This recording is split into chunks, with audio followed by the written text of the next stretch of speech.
Welcome to the Delicious Alignment and the Art of Abundance podcast. I'm your host, Rhonda Ryder, and we cover all topics related to health, wealth, and happiness from a spiritual and metaphysical point of view. I'm so excited about today's guest, intuitive coach and channel, Danay Novoa. I personally received so much out of this episode, and I hope you do too. I found talking to Danay so totally soothing and empowering, especially the channeling part. I also loved the first half of the interview where I learned so much about her, including her story of how she went from teaching at a university. I found out she has a PhD in psychology, to following her guidance, leaving academia, and embracing her gifts as a channel. Also, I know it's a bit early to be talking about this, but I just can't help myself, guys. Ramona Gailey and I are planning a 2-day retreat in beautiful Asheville in the fall of 2024. Most likely the second or third weekend in October, this will be happening. It will be a hot seat situation where you can ask Oprah questions. Ramona channels Oprah, different Oprah, and I will have a segment where I take you through a beautiful group exercise of self-love and manifestation. More information to come, so stay tuned. Asheville is a beautiful place any time of the year, but especially gorgeous in the fall. Disclaimer: the views and opinions expressed in this podcast are those of the guests and do not necessarily reflect the views or positions of Delicious Alignment or its host. Without further ado, let's jump into the episode. Hi there, Danay. Hi, Rhonda. Great to see you. So excited about our conversation today. Thank you. I'm glad that it worked out so seamlessly. I was supposed to interview Sarah Landon, and she's in California. There's storms going on right now, lost power. I had the inspirational impulse to contact you. You've been on my mind to be on the show, and it just worked out. Like you said, you were available. Yeah. I just wrapped up a previous call, and then I saw your message, and I went, all right, let's have some fun. Let's have some fun. Absolutely. So I wrote some questions out for Sarah, but we'll just see what happens. I definitely want to talk to you about your experience. You are a channeler as well, and I'd like to ask you some questions about how you got into that. Would it be okay if you then channeled a little bit for us? Yeah, for sure. Oh, awesome. Thank you so much, Danay. Yeah. Yes. This is, like you said, and I said, totally spontaneous. I often find the best interviews are the ones that are spontaneous and the ones that have less preparation on my part, although I did prepare for today, like for the Sarah Landon interview. So I'll definitely maybe touch on some of those questions as well for you. As we were talking before, the less preparation means you're in the flow, you're in the moment, all your power is in the present moment. Yeah. And in the conversation we had previously, talking about the idea that when people script things out, there isn't much room for them to add any new energy. So it's like this idea that when you have certain things planned, there's notes you want to touch on, there may be questions you want to ask, but leaving it open creates this like energetic canvas, this blank energetic canvas for us to allow flow and invite flow in. I get the image of a room. And if you fill the room up with boxes, there isn't any room to walk around. But if you have a few boxes, then it's okay, I can still move freely. So these over-preparing actions is like you're putting more boxes into this room. Oh, that so resonates with me.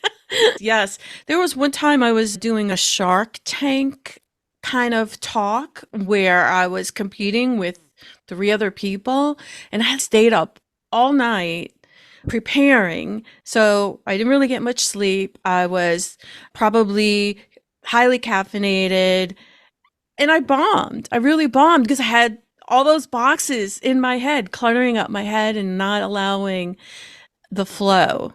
Yeah, like it's so different now. I just love this work of this spiritual work. It just keeps on freeing you up on more and more levels.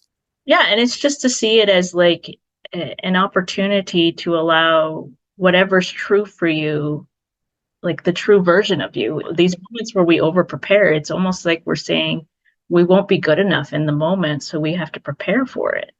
Yes, yes, yes. I feel like I was a different person, in which I'm sure I am a different person than that 10 years ago or more. Yeah, for sure. So today, one of the themes we want to touch upon, and of course, we'll see where it all goes, is abundance. Yeah, We may touch on other topics. We'll just see what pops up.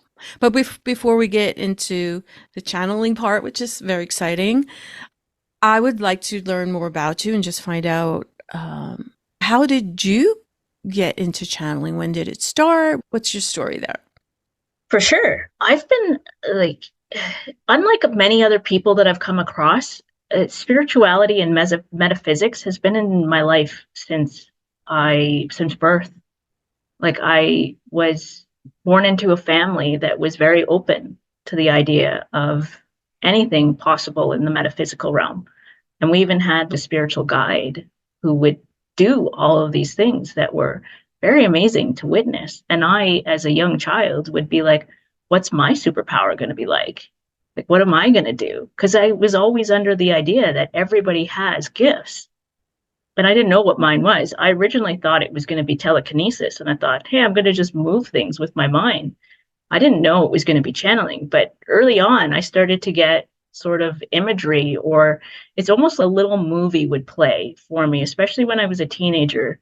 A brief clip would play, and it would be like seconds long, but it would show me something about the future. And I would just go, huh. And I would peg it to just my imagination. But some of those things came true. So it was really interesting to me. Fast forward a few years, and I'm in the academic realm. I developed a passion for psychology. I decided that I was going to go and get my PhD. So I did. I spent many years in academia studying things. And the research area that I mainly focused on was how people cope with adversity, difficult experiences. So I spent a lot of time in research, designing studies, and then I moved on to teaching. And I was teaching university students. And I found while I was teaching that I would hit these moments of flow and I wouldn't know what they were. My mother would watch the online courses that I would teach that would be streaming online, and she'd go, "You were channeling." And I would be like, "No, that was just me teaching." And like our conversation prior to about this preparation thing, I would prepare. I would have lecture slides, but I wouldn't script out everything. And that gave an opportunity for me to, like, I knew the content. I got a PhD. I was trained in all this stuff. And I would then go, here's what I want to talk about. And while I was in the classroom, it would just flow. And I would be like, I could see the students just taking in what I was saying and feeling really good about this experience. It would be around like self-worth or self-acceptance, and the topic wouldn't always be around that area. So I was spontaneously channeling while I was teaching, and I had no idea. So once things shifted and life propelled me to then start my own business, I ended up exploring drawing more, and I was channeling through drawing, channeling through writing. Then I connected with Sarah Landing, and I was already verbal channeling. I ended up spontaneously verbal channeling after my spiritual mentor passed away. I got the news, and as soon as I got the news, I went into I went into a spontaneous channel, and that was incredible. And then I connected with Sarah Landon in her courses to just expand what was already happening for me. So, Okay. I have a few follow-up questions bubbling up here. yeah. Wow, really fascinating. I'm curious to know about your childhood more, your parents. When you say you had a spiritual guide in your family as a young child, like what does that look like? What did your mom say or your father? Was he into that as Yeah. well? Yeah. So it was mainly my mother, and the spiritual teacher that we had was a close friend of my mother's that we considered to be very, like, essentially an aunt of sorts. Mm-hmm. And we would just get into spontaneous conversations about it. There wasn't any sort of organized aspect about it. It was just like an openness that when we were curious about things, there was talks, like we would talk about God and angels and all sorts of things. But if we were curious about anything, we were having conversations about, I don't know, things like how you can meditate and meditation around meditation or telepathy and levitation and all those things. Like nothing was in the realm Wow. of impossible. That is Like, so cool. yeah, yeah. And I think one of the reasons I veered towards academia was because I wanted to be able to place all of that experience and knowledge that I had in something more concrete, in a more acceptable sort of form, at least societally acceptable. So there was a lot of opportunities for discussion and expansive conversations. And I was always the type that felt, especially when I was younger, that there was something more to my life. And I couldn't really explain what it was, but I felt like there was something missing. And not in a sense of I'm not enough. I just didn't realize that I was still coming into my gifts. And channeling, I think, added this whole new realm to me. But it's not even channeling in the sake of how I typically do it as a verbal conscious channel, but also through intuitive flow, that I'm also an intuitive coach. So I have moments of flow like that. And there's a lot of people, like you included, and you know this, that when you're coaching, there's a flow that happens, and that is channeling. So Yes. one of my goals is to expand people's minds around the definition of channeling and what that includes. Mm-hmm. Yeah. I want to go back and ask, when you said you left academia to start your own business, did you start a business? Was that business a coaching business, or was it a channeling business? What did it start out in the early stages? In the early stages, it started off as channeling because I really didn't trust myself in the coaching sort of experience. So my training in psychology, most people, when they hear that you've trained in psychology, you have a PhD in psychology, they automatically assume a therapist. But that's not what I am, right? That's not my training. My training is around the creation and design and implementation of studies. And then I learned about teaching. And then I have an expertise around how people process and integrate any sort of adverse experience in their life. But I'm not a therapist. I haven't been trained as such. So when I started into channeling, the idea of coaching, I had a hesitation towards, because I didn't want people to think that I was doing therapy, because that's not what coaching is. And with the help of me working with another intuitive coach, learning that I have something to offer as well. So most people, when they channel, they think the person themselves, what do I have to offer? It's the magical channel and the information that flows that way. But I realized that the channel and me are the same. I'm just in form having this human experience, and they're on the other side witnessing this experience. But it's both me. It's an aspect of me. It's versions of me, right? When I started the business, I immediately went to channeling because I thought that's the only way it's going to be accepted. I didn't have the confidence to be a coach. And working with some coaching myself, then I started to say, I like the coaching. So now I've implemented both, but the original part of it was just channeling. Do you find that your experience with your PhD, with psychology, has helped you in any way with the channeling? Yeah, because it actually gives me, so one of the things that I have been talking about lately is the vocabulary and how it works with channeling. Is the channel itself provides the sort of the tools, or whatever vocab I have is what's accessible for the translation of the energy, right? So one of the examples I like to give when talking about channeling is interpretation, translating from language to language.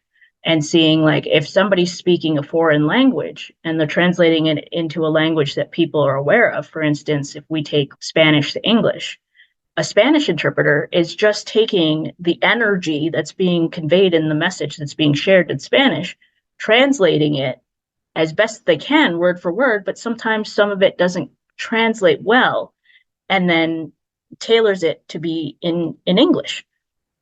The same thing happens when it comes to channeling energy. Energy is a language, right? And we get blocks of information all the time being transmitted to us.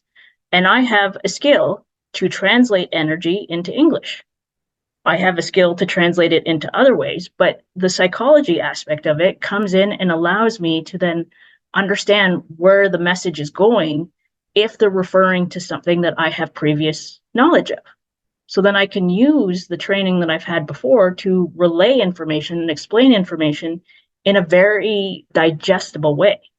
See, a lot of my clients have talked about that the analogies that I use while I'm channeling or how I describe things really hits home for them because it brings it to them in a digestible way. It's not always at the abstract, theoretical way. Like I can find terminology or ways of describing things.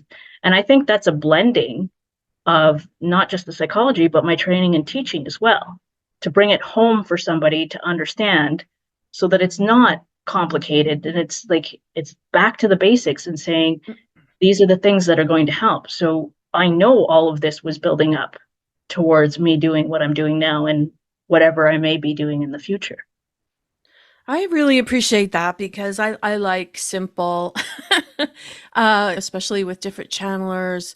That's why I like Sarah Landon so much. The message is so clear, so pure, Mm-hmm. so easy, so digestible, like you said. And then I also loved Communion of Light, that it's a little bit, I have to work a little bit harder to understand Like what a the heck. philosophy class, right? So, Yeah, so I work. can give you, yeah, I can give you an example of how the information has been digestible. There's been an analogy that's come out more recently about social comparison that I think is very powerful. And I'm by no means not the first one to realize a lot of these things, but how it's conveyed, I think, can vary across person to person. One day I was in flow with a client and talking about how we have this tendency to compare ourselves to other people. And if other people we perceive that they're doing better, then that makes us feel worse. And this is a phenomenon studied across psychology like a lot, right? And the sort of adverse effects of comparing yourself to other people when especially when you deem them to be better than you. And one of the images that came to mind is a person, if we used an analogy of a property, a person is composed of the front yard, the house, so the inside of the house, and the backyard. And saying when we compare ourselves to other people, we're taking the entirety of our property. So that's like our inner thoughts, what we present, our subconscious, all these things. And we're comparing it to other people's front yards. That's all we see. Unless they've let us into their house and we've gotten to know them, in a capacity like a good friend or a partner or any one of those things, getting to know a loved one in a capacity, they're letting you in to the inside of their house. But when we spend all this time comparing ourselves to other people, we're only comparing to what they show other people, which is their front yard. And their front yard could be absolutely beautiful, but they may have some sort of inside of the house that maybe isn't as tidy as they would like. And we have no idea what their backyard looks like, right? And it could, in all of it could be immaculate, but we don't Yes. know. But we know what's going on in our internal world. We know what we're presenting and we know what we're hiding, essentially, but not hidden in a way that we're trying to conceal anything. It's just everybody's got a private life. That's just how it naturally works. So when you're comparing your whole life to somebody's public life, you're not getting a proper comparison. So people may be doing better than they actually are doing, or you may be missing things because they're not showing it. And that's fine. Everybody's going to have a public persona and a private persona. But the idea of this is to bring it digestible and bring it home for people to say, you can't compare or appraise somebody's property against somebody else's front yard only. Like you have to do it property to property. And that's why when they say you want to compare to previous versions of yourself, past selves, right? But even that, we talked about earlier, the power is in the now. There is no need for comparison. There's just a desire to expand and be as open as you can, but be as compassionate as you can if the internal aspects of your house may not be in the ways that you desire. Yes. And this is so important, so timely a conversation because social media, especially, it's a very common thing to compare yourself for most humans. But I find myself, and even still, comparing myself, seeing somebody else on social media and going, oh, look what they're doing, or other podcasters or other coaches. And I find myself going into that sometimes, and a lot less than I ever did. But it's never an empowering experience. But maybe the contrast, everything's happening for us. So sometimes it's providing something, I would assume. Yeah. I actually heard something recently that was really cool, and I haven't had a chance to fully process it, but playing with the movement or the evolution of things happen to me to things happen for me. And the new evolution that I've come across recently is things happen through me. And it's this idea that when you're in a previous state where you assume that you're being punished for things, you say things are happening to me. But then when you understand that events are unfolding and experiences are unfolding in a way to benefit you, then you say things are happening for you. But then when you realize that you're the one creating it, you're creating your reality, it's happening through you and being digested by each of your senses. And I think that's pretty cool. So I think about it happening through me. Yeah. And saying, and I just so funny. I just went through all of those stages, 1, 2, 3, because I was supposed to interview Sarah, and then boom, her power's out. And then I went from, oh, I caused this, I created this is my reality, to, oh no, everything's happening for me. So there's something good coming out of that. I don't know what it is. And then meeting with you, that's a beautiful thing. And then I think I got to everything's happening through me, going back to, yes, I created this, but I'm not being punished. That's where I went to right away. It was like, oh, I did something wrong, that I created this storm in California that caused her power to go out. Yes, I'm powerful, and I do believe that I'm creating all of it, but then I got to, no, I'm not being punished. I'm not being punished because I was a bad metaphysical thinker. It's just like, I can't see the whole picture. Just trusting that all is well. And it's happening through me, and that's a good thing. Yeah. Yeah. Because you're the experiencer, right? The idea that we came to have an experience as light beings, as souls, as spirit, to have a human experience. So when we're cut off in a sense of being on autopilot and not realizing anything beyond the physical world, we then think everything happens to me. But then realizing from a more expansive view that no, it happens for me. It's like the hologram being created as you're manifesting it, as you're channeling it into experience. It's happening through you and being digested through all of your senses. There's a magical reason that Sarah's power went out and that you and I connected. And we don't know what it is, but we get to play with the fact that's how life is. The analogy that I always talk about is driving on a country road in the dark. You have your headlights on to see 10, 15 feet ahead of you. But as you're driving, you don't assume the road's going to disappear. You just don't see what's there until the light shines on it. And that's how it is with life. We don't know what the next 20 to 30 feet are going to show us until we get there. But why are we worried about it when we've got a clear view of the first 10 feet or next 15 feet ahead of us? So Yeah, yes, exactly. I love that. I love that analogy. I love your analogies, Danai. It's powerful to put it into physical terms, like all the boxes in the room when you have too much preparation going on. Yeah. So, anything else you want to tell me about your experience with channeling before we, yeah, sure. whoever it is that we're going to bring in? Yeah, to give people an idea, I don't name my channel. I used to be preoccupied with creating a name or finding a name. They identify, when they're asked, they identify as just a group of love. So, because it's love frequency, but it's just this idea of friends, just calling in a group of friends to connect and share their thoughts based on their vantage point, which is what we do when we talk to each other about our experiences. In reference to my channeling experience, it's funny how it seemed to happen spontaneously, where I went from not verbal channeling to verbal channeling almost instantly. And it took me a few years to realize that it's been something that's been consistently happening through my entire life.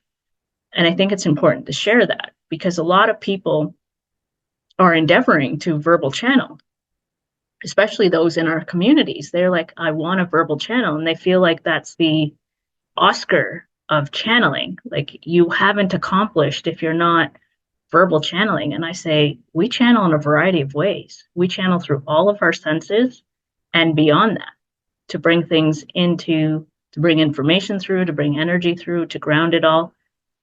And I want people to realize that if they've spoken, and everyone on this planet has spoken the three words, I love you, and have meant it, that's channeling divine source energy. That's love. Mm, So the yeah. second you say, I love you, and you feel it, that's verbal channeling. Mm. That's beautiful. Yeah, I can certainly think of times in my life where it was clear I was channeling, like writing a book, like during my coaching sessions, for sure. That's the most prevalent for me when I'm one on one, and you probably can relate to that. And you're just tuning into that person's energy and tuning into your own energy. And what just happened? Whoa. And both of you are so elevated and feel the energy shift. But I agree with you. I think we're always channeling. It's just who we are, whether we're aware of it or not. Yeah, and one of the things I want to add, which I think is on the entertaining level, is we channel all the time. It's an energetic transmission from one location to the next. But sometimes we're not channeling source. So if we have moments where we're sitting and being very critical of ourselves, that's not channeling source. That's channeling the very critical side of you, the persona that believes that you're not worthy or not good enough. But for instance, if you're driving and somebody cuts you off and non-consciously you flip them the bird, that's Or channeling. consciously, or. Yeah, that's channeling, but it's channeling in a sense of your aggression, your frustration, and it's relaying that message. Channeling is messaging, but what we all seek to do is connect to love, to our heart center, and ground that. And that's when we feel the best, when we channel. But I think channeling is communication, and we're communicating all the time. It's just Yeah. Yeah. And I was just thinking the other day how far I've come in terms of just being so generous and how I react to certain things that used to trigger me. People that I live with, three other people, my dad, my husband, and my daughter. And there's opportunities there to react one way or react another, make choices. And just in this last even 6 months, how I've been reacting, the most important thing is that love, being loving, and the not reacting, and just like my own alignment, which I've known that for a long time. Alignment is very important. It's, if not the most important thing. And I'm not always going to be in alignment, but just noticing, like patting myself on the back, just really loving myself. Oh, you're really generous. You were just really kind instead of biting somebody's head off when they quote unquote said or did the wrong thing, right? Yeah, yeah. I'm just That's interesting. Yeah. So the parent dynamic is interesting with this because I've had clients ask about how do I deal with parent expectations and stuff like that. So I say you translate the message that they're actually trying to share. So maybe the parent is your job isn't good enough, or why haven't you met your partner, or when are you going to have children, or whatever Now, may be. to clarify, are you talking about parenting yourself or you're talking about your No, parents or? actual parents, right? Okay, So so somebody talking about their parents. yeah, somebody talking about their parents and talking about whether it's their parents or any sort of external individual who has a set of expectations, demands on you. And when they present those demands, they'll usually present them in a way that seems harsh. But then I say to the client, I say, translate it to the actual origin of the message, which is love. So if it's a parent saying, get a better job or find a partner or whatever the message is, then essentially the translation is, I love you and I just want you to be taken care of. And I want to make sure you're okay. Yeah. So when somebody approaches you with language that isn't quite communicating what you want to hear, you can interpret that from the actual intention that they're sharing. It's love. And Yes. And that love takes some is, skill. That's yeah, that is evolved, and it's just looking at the perception and the interpretation, how you're going to frame it. Yes, and you could reframe it and say that's coming from love. And that is definitely the more mature way to go about it. and it does take practice, but Yeah. like the common phrase that you would typically hear, if you're triggered by something, it has to do with you. But if somebody else is triggered by something, then it has to do with them. It's who's getting the activation or the reactive response on there. Because Yeah. you can say something to somebody with wonderful intentions, but they may misinterpret it and then they get reactive. But that's poking at something that's within them. Yeah. So Yeah. Yeah. Yeah, really great. Really great. It's so valuable, a skill, so important. yeah, and it's important to have compassion too for when you're not in the alignment that you want to be or in the frequency you want to be. So acknowledging if you have a rough day, say that's okay. Letting those parts of you speak and say, I'm feeling crummy today. Great. That's okay. There's every new moment to try and every new day to try again. But if we're harsh on ourselves when we're in the moments that we're not feeling great, it just increases the pain and the sadness. Yeah. Yeah. So Absolutely. Great. I want to take a quick second to make sure you know about a few free resources I have for you. The first is my Love Your Body, Love Your Life online course, free for a limited time. It includes over 20 short videos based on the 5 steps outlined in part 1 of my book.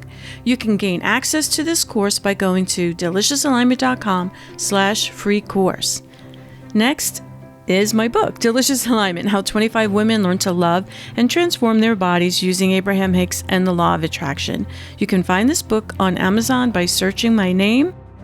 If you're interested in private coaching, my specialty is helping you discover how to love your body and make peace with food. Go to deliciousalignment.com/coaching to book a session or coaching package. Last but not least, I have a free guided visualization on abundance, which you can find at deliciousalignment.com/abundance. All these links are in the show notes. Now back to the interview. Shall we go ahead and sure. do the channeling bit? Yes, of course. All right. Awesome. So for those not familiar with me, I mainly channel with my eyes closed. I can do it with open, but it does help me focus and center, and it just takes me a few moments to jump in the channel. Rhonda, my question for you is, you want to jump directly into Q&A or do you want them to do an opening message? What's your preference? Oh, yes, please, if they would like to deliver an opening message, absolutely. Thank you so much. Great. All right. Greetings. We find it greatly entertaining to think that there are accidents in your reality. There are no accidents. There are incidences that are meant to occur in the fashion that they occur, because there is a proper order, an energy alignment that happens that says this will benefit people first, and then this, and then that. So when things happen in a particular way, in a particular fashion, that creates this energy that, oh, there was this accident or this wasn't supposed to happen. What you don't realize is what's happening at the energetic level across those who are going to receive the information. For instance, this podcast episode. Why was this incident supposed to happen? You understood in your reality, in your mind, Rhonda, that you were ready to invite Danay for an episode, to have a conversation, and everything aligned for that conversation. As an author that you are, that when you write a book, sometimes it takes time for the book to come into play. And it is not because you are lacking in any way, shape, or form. It is because the audience may not be ready for your message. So sometimes things alter in a way so that people are ready for various types of messaging or experiences at various different times. But you will know the intuitive flow that happens. And there could be a lot of magic that comes from allowing things to flow in the ways that allow you to see a river flow that isn't impeded in any capacity. You have no idea where the river is taking you. Downstream is much nicer feeling than paddling against the current and trying to go upstream. So no accidents, but divine miracles, allowing them to be present in the way that feels best for not only those who are engaging in conversation, but those receiving conversation as well. We are ready for a conversation and any questions that you have. Thank you so much. I appreciate this opportunity to speak with you. I understand that there are no accidents. So thank you for bringing that, reminding us about that this is all perfect, how this all unfolded. My speaking with Danay and you today. I have a question, or really more of a topic, on abundance and the flow of abundance and money and cash into our lives. Say someone is struggling with that concept of allowing more money into their lives. What would you say? I know that's a very broad question, but let's start there. Indeed. And one of the interesting things is that what people don't understand is if there is, we'll call it an imbalance, or maybe a forgetting in one domain, that there is likely equivalent forgetting or imbalances in other domains. So when looking at money specifically, a version of abundance, but abundance can manifest in different forms.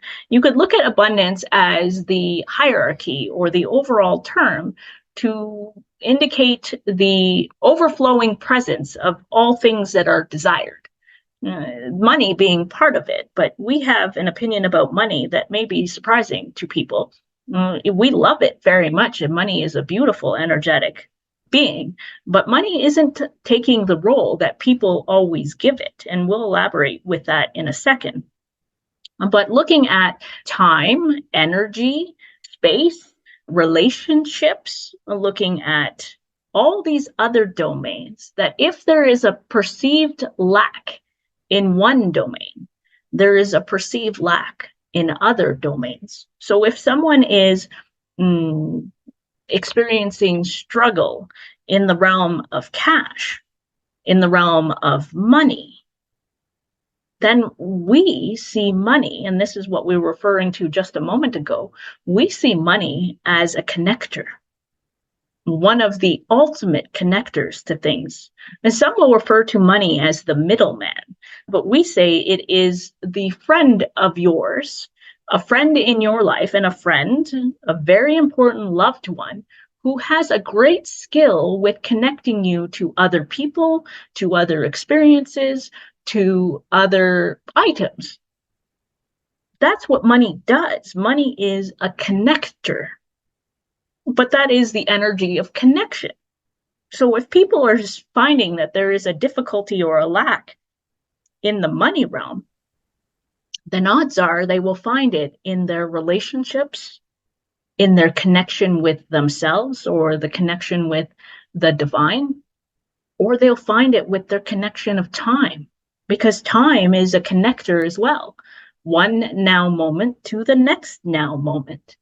And this fascinates us to a great degree that most people will place blame on money and blame money. And if you have a good friend of yours who you always blamed for not getting all the things that you wanted, that friend would not be feel very appreciative. And that friend would feel quite low. Money is divine love in a form of connecting people and connecting things together. Money in itself is a friend who connects you to other things, but so are your other friends, and so is your connection to yourself and to the divine, and so is your connection across every now moment. Envision money as one of your best friends, but not with a means to an end, but more a companion you have on a journey. And realizing that just as you have friends, you don't own them. They don't belong to you. There is an agreement across the friends to be together in life or relationships. There is an agreement across them to be together. There is an agreement that in this lifetime that you will have a relationship with money.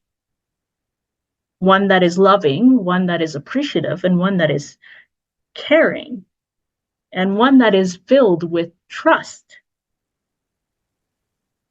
But knowing that you have this friendship, this connection, you are creating an opportunity to see that it is not a means to an end.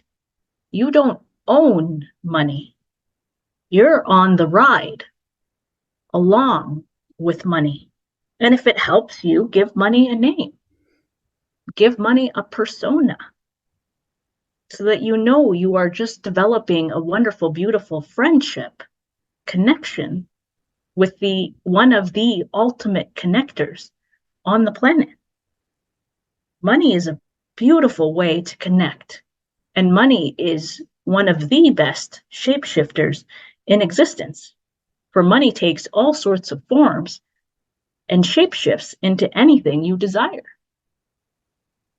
But that is on the material realm.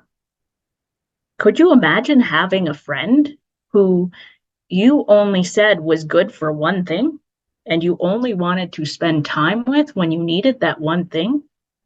That friend would feel very neglected. Money understands and isn't hurt, but money also understands that if there isn't a balance in the connection, then it makes it harder for it to help you connect. We could use the word ambassador or representative or one of the individuals who just holds on to money. You could see all money in presence as a loan. Even the money that you have currently in your account, you don't own it. You have it on a temporary basis for this lifetime or until you spend it and invite new energetic currency or actual currency into your life. There's no owning of money. There's a connection and a bond and a gathering that allow you to create a harmonious relationship with this friend of yours who will always have your back, always has your back. It's that trust, just as you would trust a good friend. Trust in that money loves you and is there by your side as a lifelong companion. Does that make sense? Yes, really connected to that. Wow. Money is a connector. And yes, I've never thought of it that way. And when you said something about if you're struggling in that area, or you have that perception that you're struggling in that area with money, the chances are you're struggling in other areas too. And I remember a long time ago, I had a coach and he was coaching me on money, but he also wanted to talk about body and weight because he said it was all connected. Can you talk about that a little bit? How it's connected to body and how you feel about people that struggle with body image and feeling like their body is not looking the way it's supposed to look? Indeed, but there is no supposed to be. That is an interesting sort of measuring stick that society's created, that there is this model or molding that is appropriate. There is no model, there is no molding, there is no measurement stick. The measurement stick comes from your perception and societal's perception of what is meant to be as the ideal form. The ideal form is all forms, openness and a connection to all forms. But your connection to your body is no different than your connection to anything else. Your body is also your friend. Some can refer to the body as a vessel of sorts. That's what you call it. You are in a human, a flesh sort of vessel. But your body is like your car, is like your vehicle that needs appropriate maintenance, that needs detailing, that needs cleansing, that needs love. And some are very happy with the shape and form of their car and color of their car, and others are not. But your car allows you to be in this reality. Your body allows you to be in this reality. You would not be able to traverse this physical realm, this planet Earth, without your body. So it is your lifelong companion. Your body is probably, aside from your consciousness, your body is your main companion. Your body is your best friend. So again, if there's an imbalance with money, if there's an imbalance with relationships, if there's an imbalance with time, with space, your body is also part of that. For your body is the execution of that experience. In the prior conversation that you were having with Danay, there was talk about things happening to you, for you, and through you. The through you experience wouldn't happen if you didn't have the body you have exactly as it is. And you can decide to evolve the body in the ways that you desire. But what your body wants more than anything else is just a loving relationship with you. It's just a loving relationship with you. So if one of your friends is upset for a particular reason, maybe something happened that upset them, you would comfort that friend. You would give love to that friend and support to that friend and compassion. We would highly recommend that you do the same when you are not pleased with the present form of your body. You can treat it as your body is the friend who is looking for additional support, additional compassion, because your body, we'll use the example when you catch a cold of sorts. One of the things is that says, my body's not okay because I have a cold. Your body is great. What your body is doing with the symptomology of the cold is giving you messaging to say, hey, I just need a little more support right now, meaning rest more, drink lots of fluids, have nutritional food so that I can continue to function. Your car will give you indicators when your car needs servicing. But if you go for regular servicing, then you may catch things that aren't quite on the radar yet. But many people disregard their bodies because they just assume that their body will always be there for them. But just like money, your body wants to be acknowledged, recognized, and loved. It's just another connection, but one connection that's very important for you to be in this reality. You can't have money if you don't have a body. You can't have relationships and connections and experiences on planet Earth if you don't have your body. Does this make sense?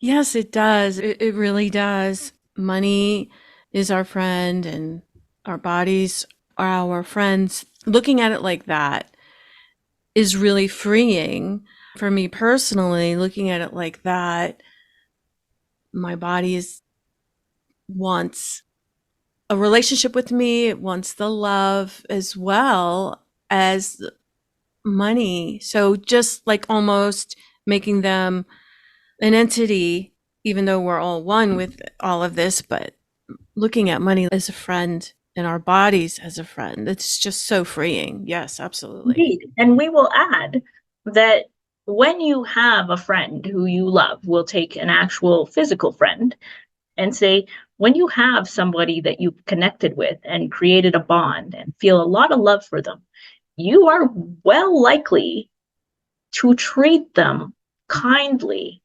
lovingly, because you love them. You're going to be kind to them.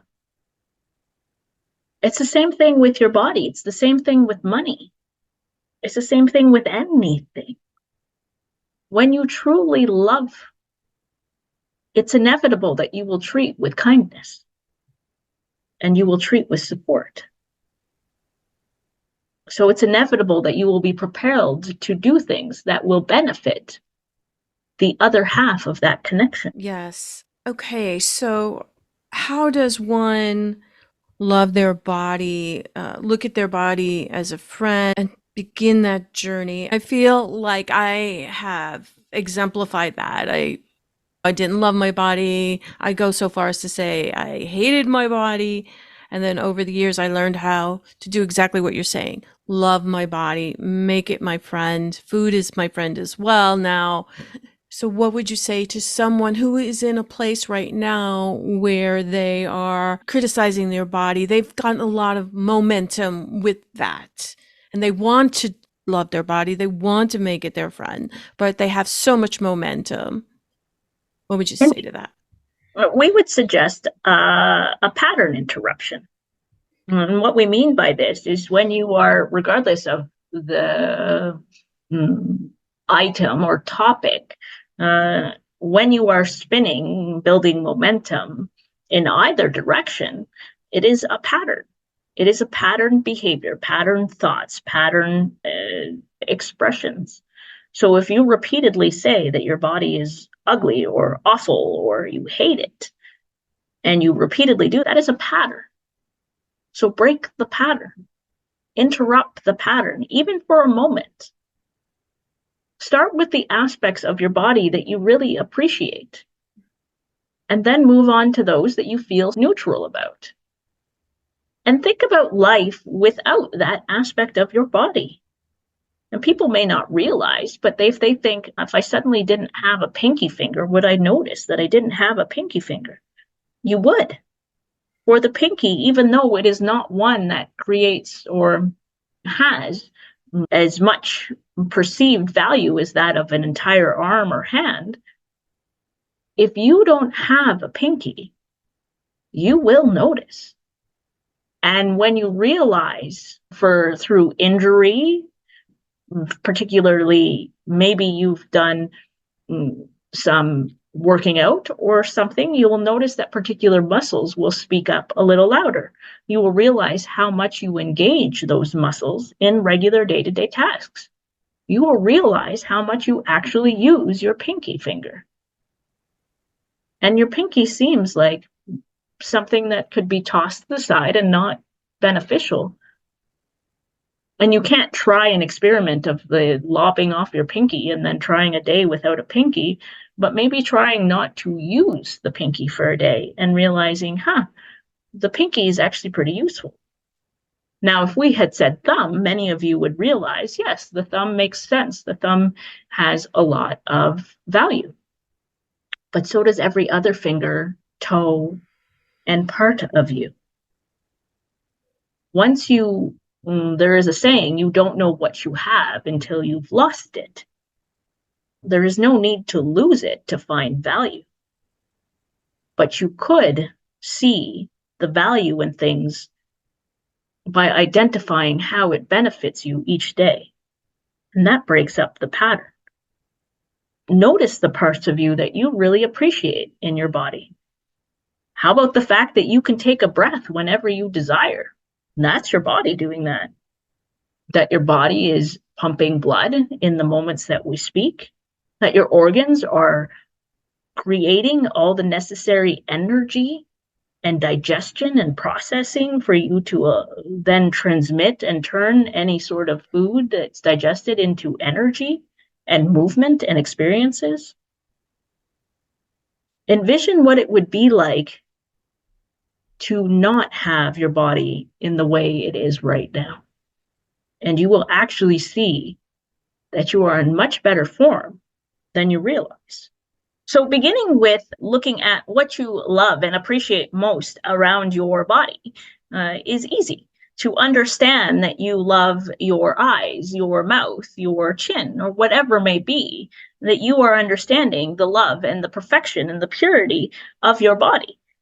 When you take a measuring stick to your body, you are deeming it as good enough, not good enough, or somewhere in between. So working on the parts that feel easy, like the parts that feel good enough, are helpful. And then working on the parts of you that feel more neutral, then you feel an easiness on how you can move from neutral to love. And the parts that feel a little heavier, less loved, understand that one of the ways to love it more is to realize what your body would be like or what your day-to-day function would be like if that part of you wasn't present. And some of you may jump to maybe the extra weight you are carrying. Where is that extra weight attached to? Because that is a part of your body. And the extra weight could be your attempt to feel more grounded, more present on the planet.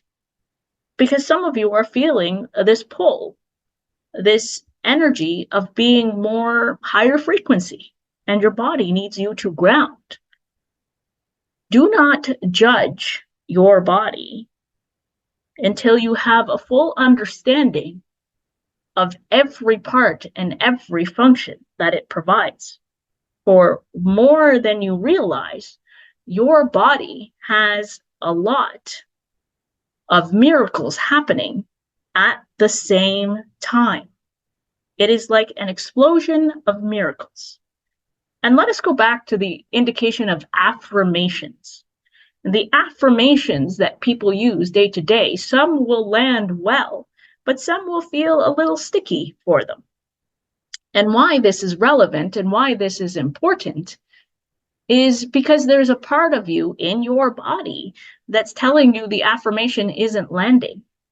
And that's perfect. But one of the ways we'd like to edit or alter affirmations is to add at the end of every affirmation, more than I realize.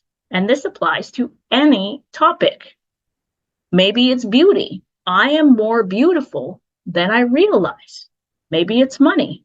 I am more wealthy than I realize. Maybe it's a skill. I am better at this skill more than I realize. And what you are doing is inviting the idea that you don't have a full rounded evaluation of everything going on. Maybe my body is more beautiful than I realize. And that opens you up to much more, to more love, to more expansion, to more lightness. Thank you. Yes, I love that. That is so soothing. Maybe my body is more beautiful than I realize. Maybe I am more wealthy than I realize. Maybe I am more loved than I realized. Yeah, that's really good. Indeed. And we would ask that when it feels right to remove the maybe and just have I am more wealthy than I realize, because you understand that everything around you, all that's possible to be in your awareness is not in your awareness. And we're not speaking directly to you. We are speaking to everyone. You cannot know everything that is happening. So everything that is happening is more than you realize. Behind everything is more than you realize. So there is truth to that statement. You are more wealthy than you realize because you have no idea what wealth is present, what wealth is coming into your presence, and what wealth you had before. The same with any sort of topic. You have more time than you realize. You have more freedom than you realize. You have more love than you realize. Yes. Beautiful. Thank you. And I love this conversation about the connection between our bodies and money, and allowing all of these things to become friends. Look at them like friends, and you wouldn't treat your friend that way, if you were being critical of your body. Is there anything else in terms of wrapping up here that you want to say about that connection and just allowing ourselves to soothe ourselves more, which you've done, which you've helped us do that, I feel, is just really soothe ourselves on the topic. Anyone that's listening, just really soothing ourselves on the topic and just being kind and generous to our friends. Our body is our friend. Money is our friend. And Yes. yeah. And there is so much more to expand for those who were privy to the part where we indicated, and you indicated, that the topic was that of abundance. Abundance is everything, having everything you desire, and not having the perspective of lack. And it is interesting for many people to assume that abundance is wealth and prosperity. Abundance is love. Abundance is time. Abundance is energy. Abundance is freedom. Abundance is everything. For you are all abundant. And even when you counter and assume or come from a perspective that you are lacking in any way, shape, or form, then play with it and have fun and say that you are having an abundance of lack in that experience, in that moment. Make it fun, make it silly, make it something to say that you have an abundance of freedom and choice. And one of the most important friends in your life is not that of your money or your time or your body. It is you. You are your best friend. You are your ultimate friend. And the way you speak to yourselves on a regular basis, you would not allow a friend to speak to you in that way.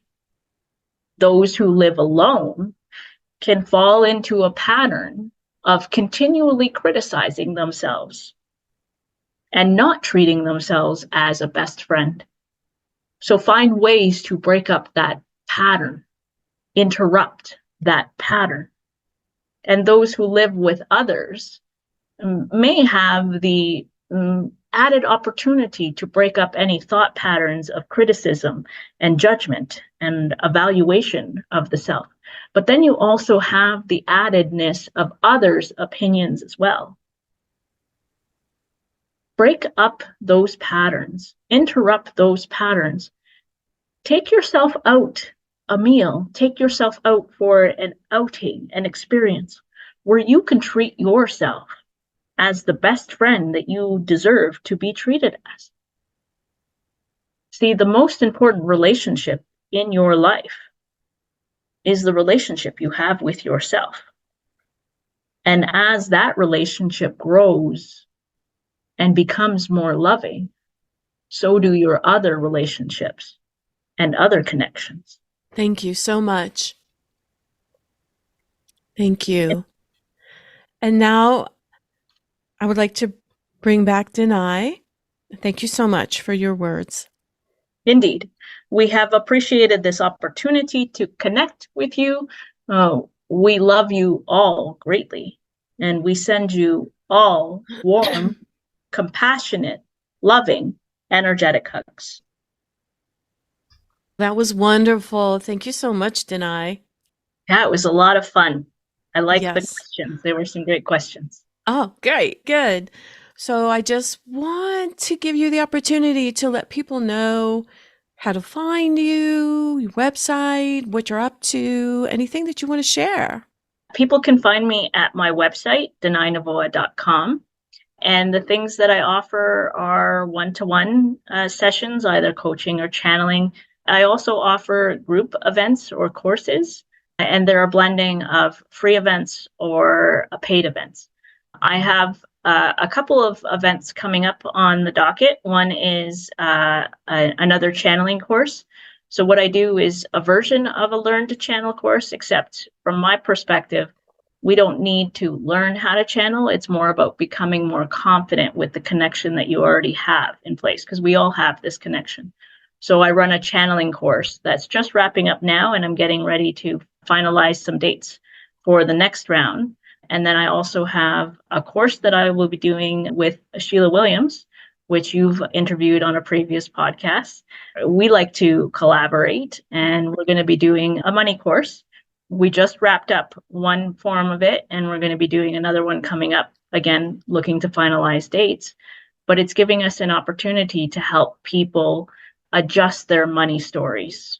And similar to what's come through in the channel, there's a lot of tools and approaches that we can use to assist those to come into a perspective that they are much more wealthy than they realize. And it's coming into that knowing. I also do other collaborative events. I do a channeled music call with James Fellows, where he plays music while I channel. And this happens simultaneously. It's a beautiful experience to have his channeling skill and mine combined. And then I'm going to run another course that I'm going to announce very soon around grounding all this knowledge into helping those embody it more. And I'll be offering that sometime soon. I also have right now a Facebook group that's happening. It's called the Channeling Challenge. I like that it's an alliteration, so I get a little tongue-tied. But the idea is it's encouraging people to channel on a regular basis. It originally started as a 60-second channeling challenge, and it's progressed and evolved into channeling the things that bring you joy. Excellent. Excellent. So they could go to your website to find out what's happening, right? Yeah. So on my website, danaynovoa.com, if you go /events, you'll be able to get to the events that are coming up. And I update that as often as I possibly can. Okay. Great. Thank you so much, Danay, for jumping in here and having this conversation with me. I really loved it and appreciate it. Yeah, it was a pleasure, Rhonda. I'm glad it worked out so well. And it's fun to see what comes through when people get together and co-create. Absolutely. I hope you enjoyed this episode with Dr. Danay Novoa. After our interview, Danay wanted to do something special for you guys. She is offering all of our Delicious Alignment listeners 10% off a one-on-one coaching session with her, which I highly, highly recommend, by the way. Just go to her website, danaynovoa.com. That's DANAYNOVOA.com, and click on the Book a Session button. Once there, apply the code DELICIOUS10. Delicious is all caps. To check out all of her upcoming events, some are free, by the way, go to danaynovoa.com/events. Okay, I think I got it right. All her links are in the show notes as well, including how to find her on social media. Speaking of social media, I would love to connect with you. Here are a few ways you can do that. You can do that by joining my Facebook group, Delicious Alignment. You can also subscribe to my YouTube channel or wherever you listen to podcasts. This way, you'll never miss an episode. And you can follow me on Instagram at Delicious Alignment. Feel free to tell your friends about this podcast. I would so appreciate that, because you sharing this podcast is absolutely the number one best way for me to get the word out about this show. All these links, as I said, are in the show notes. So I'll be back on Thursday. Join me every Thursday for a new episode. Well, that's it for today, my friend. See you next time.